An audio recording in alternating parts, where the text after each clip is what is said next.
नमस्कार, मी आहे निमिष तुषार घन आणि तुम्ही पाहत आहात स्कूल तक न्यूज चॅनल.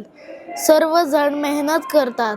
आपल्या मेहनतीचे पैसे सुरक्षित राहावेत म्हणून ते बँकेत ठेवतात.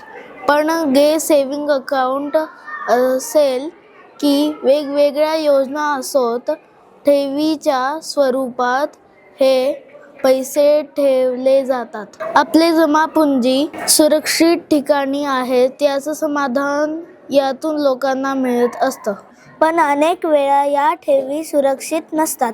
काही बँका या दिवाळखोरीत निघतात.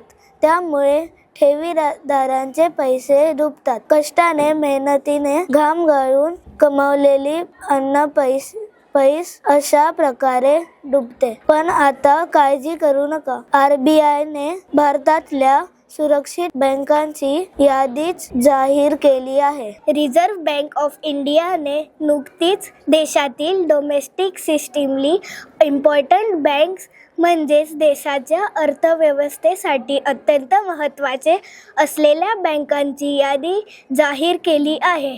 31 मार्च 2025 पर्यंतच्या आकडेवारीनुसार state bank of India, HDFC bank आणि ICICI बँक यांनी त्यांचे DSIB चे स्थान कायम राखले आहे.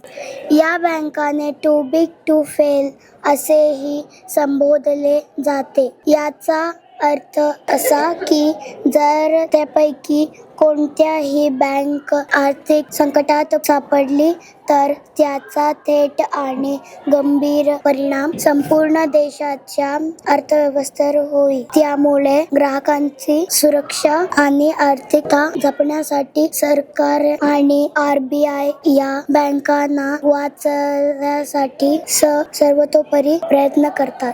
DSIB म्हणून वर्गीकृत केल्यामुळे या बँकांना समान बँकांच्या तुलनेत अधिक कठोर नियम पाळावे लागतात. त्यांना जोखीम असलेल्या मालमत्तेच्या प्रमाणात अतिरिक्त भांडवल राखून ठेवले बंधनकारक असते. RBI ने या बँकांना विविध बकेट्समध्ये ठेवले आहे. SBI बकेट 4 मध्ये 0.80% अतिरिक्त भांडवल, HDFC बँक बकेट 2 मध्ये 0.40% अतिरिक्त भांडवल, ICICI बँक बकेट मध्ये 0.30% अतिरिक्त भांडवल. हे नियम 1 एप्रिल 2027 पासून लागू होणार आहेत, ज्यामुळे बँकिंग व्यवस्था अधिक मजबूत होईल. यातून ग्राहकांना मोठा दिलासा मिळणार आहे. या घोषणेमुळे या तिन्ही बँकांच्या कोट्यवधी